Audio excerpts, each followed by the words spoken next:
نحمده ونصلي ونسلم على رسوله الكريم اما بعد۔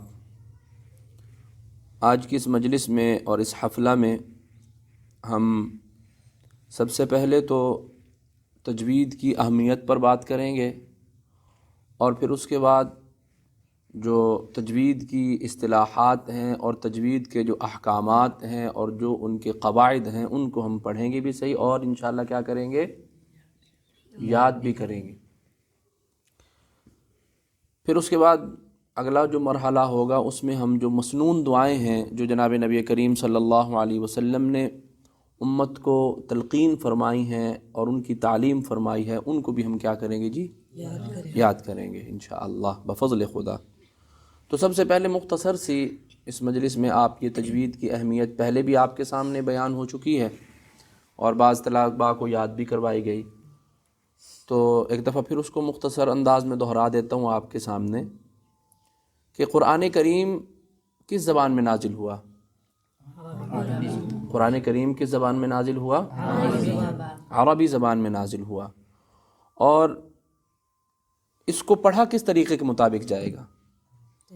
تجوید کے مطابق اور عربی طریقے سے ہی پڑھا جائے گا، نہ کہ اس کو ہم اردو میں یا پنجابی میں پڑھیں گے، بلکہ کس زبان میں پڑھیں گے؟ عربی زبان میں پڑھیں گے، اور اسی طریقے کے مطابق پڑھیں گے جس طریقے کے مطابق جناب نبی کریم صلی اللہ علیہ وسلم نے اس کو پڑھا ہے اور امت کو سکھایا ہے اور حضرات صحابہ کرام کو سکھایا۔ اگر ہم اس قرآن کریم کو عرب کے طریقوں کے مطابق نہ پڑھیں، عربی لہجے کے مطابق نہ پڑھیں، اور نہ ہی اس طریقے کو، ان قواعد کو اور ان احکامات کو جو بتلائے گئے ہیں ان کے مطابق اگر ہم نہیں پڑھتے ہیں، ہم اس میں لحن کرتے ہیں، غلطیاں کرتے ہیں بڑی اور چھوٹی، تو پھر ہم گناہ گار ہو رہے ہیں، معانی بھی اس سے تبدیل ہو جاتے ہیں۔ اللہ رب العزت نے تو قرآن کریم کے اندر ارشاد فرمایا، سورۃ مزمل میں کیا ارشاد فرمایا؟ اونچا بولو نا، ورتل القرآن ترتیلا۔ ہاں، ورتل القرآن ترتیلا، اور قرآن کریم کو خوب ٹہر ٹہر کر پڑھو، اس کا حکم دیا گیا ہے ہمیں۔ اور تجوید جو ہے یہ ہمیں یہ بتلاتی ہے احکامات، اور تجوید ہمیں یہ بتلاتی ہے کہ آپ اس حرف کو کیسے ادا کریں گے، یہ حرف نکلے گا کہاں سے، اس حرف کے نکلنے کی جگہ کیا ہے، آپ نے وقف کہاں کرنا ہے، وقف آپ کس جگہ پر کریں گے، یہ تجوید ہمیں سکھلاتی ہے۔ کون سکھلاتی ہے ہمیں جی؟ تجوید ہمیں یہ سکھلاتی ہے یہ بات کہ آپ اس حرف کو اس طرح پڑھیے، یہ تجوید ہی ہمیں سکھلائے گی، اور یہی چیز ہوتی ہے جو ایک باقاعدہ طور پر جو علم ہے یہ باقاعدہ اور بہت اہمیت کا حامل ہے، اور اس کو سیکھنا بھی ہمیں چاہیے۔ مثال کے طور پر اگر ہم تجوید کے اصول کے مطابق نہیں پڑھتے ہیں، قرآن کریم کو تجوید کے مطابق نہیں سیکھتے ہیں، تو پھر ہم سے کتنی بڑی بڑی غلطیاں ہوں گی۔ مثال کے طور پر اب سورۃ الفاتحہ کا پہلا جو لفظ ہے کیا ہے، وہ الحمد، اس میں کیا ہے، اس میں پہلا لفظ ال کے بعد کیا آ رہا ہے، ہا، کیا لفظ ہے جی، ہا، اور وہ گلے کے کہاں سے درمیان نکلتا ہے، گلے کے درمیان سے، وسط حلق سے کیا ادا ہوتا ہے ہمارا، ہا ادا ہوتا ہے۔ کیا ادا ہوتا ہے جی، ہا ادا ہوتا ہے، بڑی ہا کے ساتھ، کس کے ساتھ، بڑی ہا کے ساتھ وہ ادا ہوتا ہے۔ اور اس کا جب ہم ترجمہ کرتے ہیں الحمدللہ رب العالمین، اس کا جب ہم ترجمہ کرتے ہیں تو کیا کرتے ہیں کہ تمام تعریفیں کس کے لیے ہیں، اللہ رب العالمین کے لیے ہیں تمام تعریفیں۔ لیکن اگر آپ اس کو ہا کے ساتھ نہیں پڑھتے ہیں بلکہ ہا کے ساتھ پڑھتے ہیں تو معاذ اللہ پھر اس کا ترجمہ پتہ ہے کیا ہوتا ہے؟ صرف سمجھانے کے لیے عرض کرتا ہوں، نقل کفر کفر نباشد، صرف سمجھانے کی غرض سے عرض کرتا ہوں آپ کے سامنے، تو اس وقت جب آپ اس کو ہا کے ساتھ نہیں پڑھتے ہیں بلکہ کس کے ساتھ پڑھتے ہیں، ہا کے ساتھ، چھوٹی ہا کے ساتھ جو سینے کی جانب سے نکلتا ہے یہاں سے، اس سے جب آپ اس کو پڑھیں گے میرے پیارے ساتھیوں، تو اس وقت اس کا ترجمہ جو ہے وہ یہ ہوگا کہ تمام برائیاں اور تمام مذمتیں اللہ کے لیے ہیں، نعوذ باللہ من ذالک، کہ تمام برائیاں اور تمام مذمتیں اللہ تعالیٰ کے لیے۔ حضرات جو علماء کرام ہیں وہ اس کا پھر یہ ترجمہ بتلاتے ہیں۔ تو اس لیے ضروری ہے یہ نہیں ہے کہ قرآن کریم کو تجوید کے ساتھ کیا کیا جائے، پڑھا جائے۔ آپ ماشاءاللہ بہت خوش قسمت لوگ ہیں، اور وہ لوگ بھی انتہائی مبارکباد کے مستحق ہوتے ہیں کہ جو قرآن کریم کو صحیح الفاظ کے ساتھ پڑھ رہے ہوتے ہیں. الحمدللہ رب العالمین الرحمن الرحیم مالک یوم الدین ایاک نعبد و ایاک نستعین. یہ لوگ انتہائی مبارکباد کے مستحق ہیں اور ان سے اللہ بھی خوش ہوتے ہیں کہ جو اس طرح اس کے کلام مقدس کی تلاوت کرتے ہیں. تو آپ سب سے پہلے اللہ کا شکر ادا کیجئے کہ اللہ نے آپ کو اس طرح قرآن پڑھنے والوں میں شامل فرما دیا ہے. کہو الحمدللہ. دوسری بات ایک اور مثال سے سمجھ لیجئے کہ قرآن کریم میں سورۃ الاخلاص ہے. اس سورۃ الاخلاص کا پہلا حرف کیا ہے؟ پہلا لفظ، پہلا کلمہ کیا ہے؟ صرف کیا لفظ؟ ایک پہلا بولو. قاف اور لام. کیا ہے؟ قاف اور لام کو جب ہم نے ملایا تو کیا بن گیا؟ قل بنا نا. تو قل کا مطلب عربی زبان میں اس کا جب ترجمہ حضرات علماء کرام فرماتے ہیں تو وہ فرماتے ہیں کہ قل کہہ دیجئے. کیا کہہ دیجئے؟ کہہ دیجئے. کیا کہا میں نے؟ قل کا ترجمہ کیا ہے پیارو؟ کہہ دیجئے. کیا؟ هو اللہ احد، کہ اللہ ایک ہے. اللہ ایک ہے. قل هو اللہ احد، اللہ ایک ہے. تو لیکن اگر آپ اس کو بڑے قاف کے ساتھ نہ پڑھیں بلکہ آپ اس کو پڑھیں کس سے؟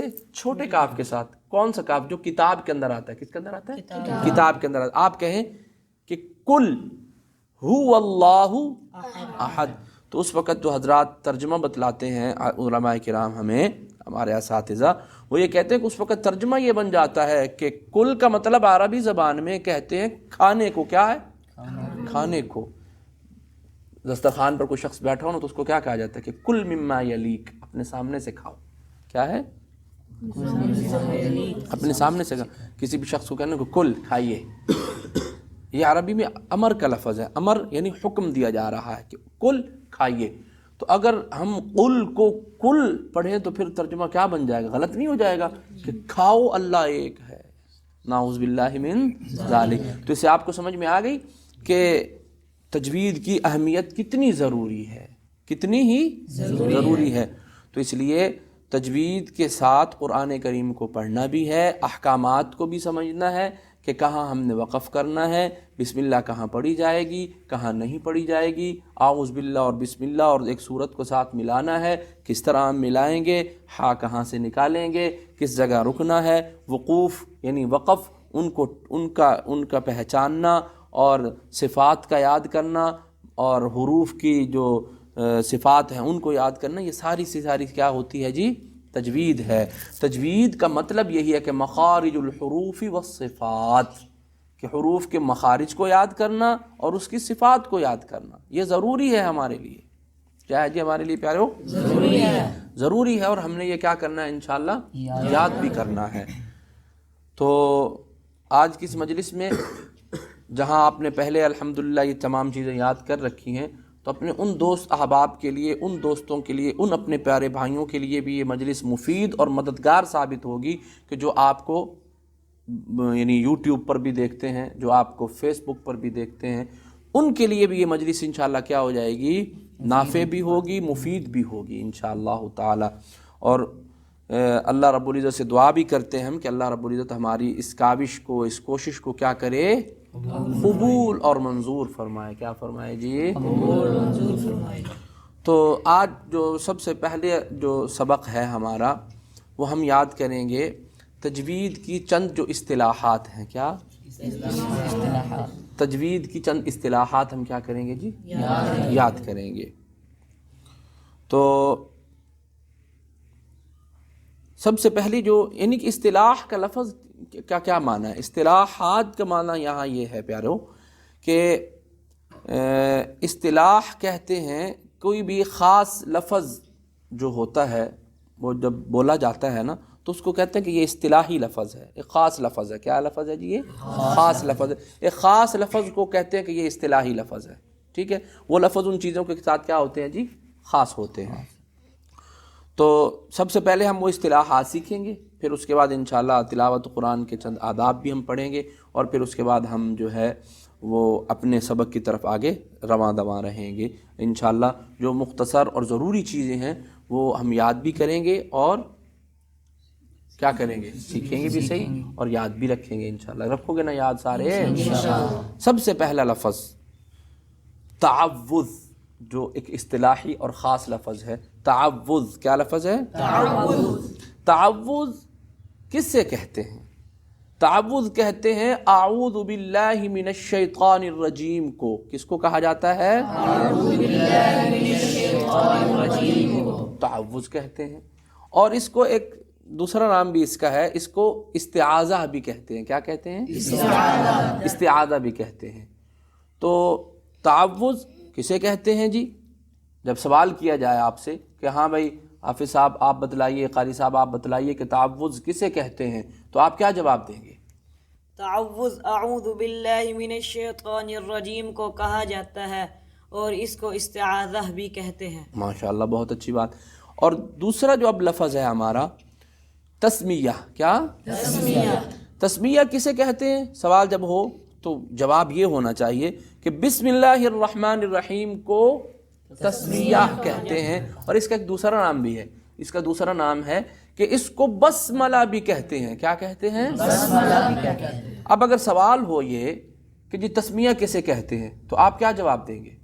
تسمیہ بسم اللہ الرحمن الرحیم کو کہا جاتا ہے اور اس کو بسملہ بھی کہتے ہیں۔ ماشاءاللہ، بہت خوب۔ اب تیسرا لفظ ہے ہمارا حرکت۔ کیا ہے جی؟ حرکت۔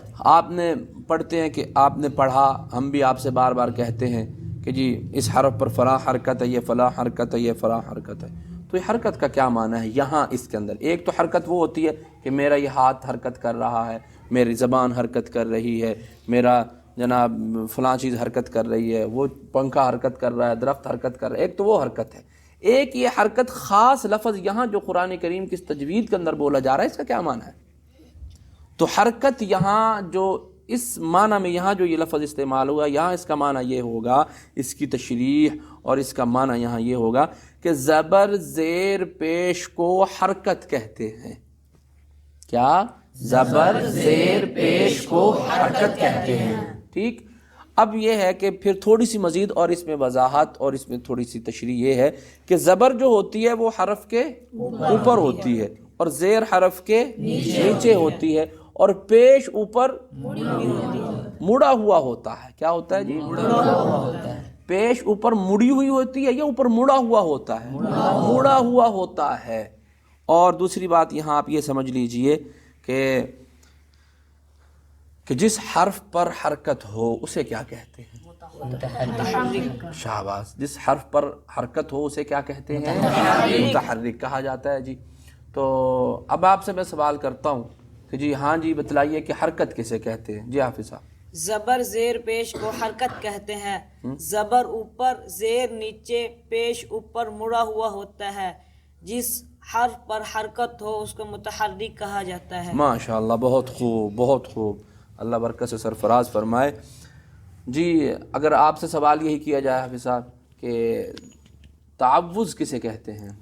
تعوذ اعوذ باللہ من الشیطان الرجیم کو کہا جاتا ہے اور اس کو استعاذہ بھی کہتے ہیں۔ جی حافظ صاحب، تسمیہ کسے کہتے ہیں؟ تسمیہ بسم اللہ الرحمن الرحیم کو کہا جاتا ہے اور اس کو بسملہ بھی کہتے ہیں۔ شاباش، بہت خوب۔ اچھا جی، حرکت کسے کہتے ہیں؟ جی حافظ طلحہ صاحب۔ زبر زیر پیش کو حرکت کہتے ہیں اور زبر اوپر، زیر نیچے، اور پیش اوپر مڑا ہوا ہوتا ہے۔ جس حرف پر حرکت ہو اسے متحرک کہتے ہیں۔ بالکل، ماشاءاللہ، بہت اچھا کہ زبر زیر پیش کو کیا کہتے ہیں جی؟ حرکت کہتے ہیں۔ زبر اوپر، زیر نیچے اور پیش اوپر مڑا ہوا ہوتا ہے۔ جس حرف پر حرکت ہو اسے کیا کہتے ہیں جی؟ متحرک کہتے ہیں۔ تو آج کی اس مجلس میں ہم نے یہ 3 چیزیں یاد کی۔ کتنی چیزیں یاد کی ہیں جی؟ چیزیں یاد کی۔ کون کون سے حافظ صاحب؟ ذرا دیجیے حافظ صاحب کو کہ تعوذ کسے کہتے ہیں؟ تعوذ اعوذ باللہ من الشیطان الرجیم کو کہا جاتا ہے اور اس کو استعاذہ بھی کہتے ہیں۔ ماشاءاللہ۔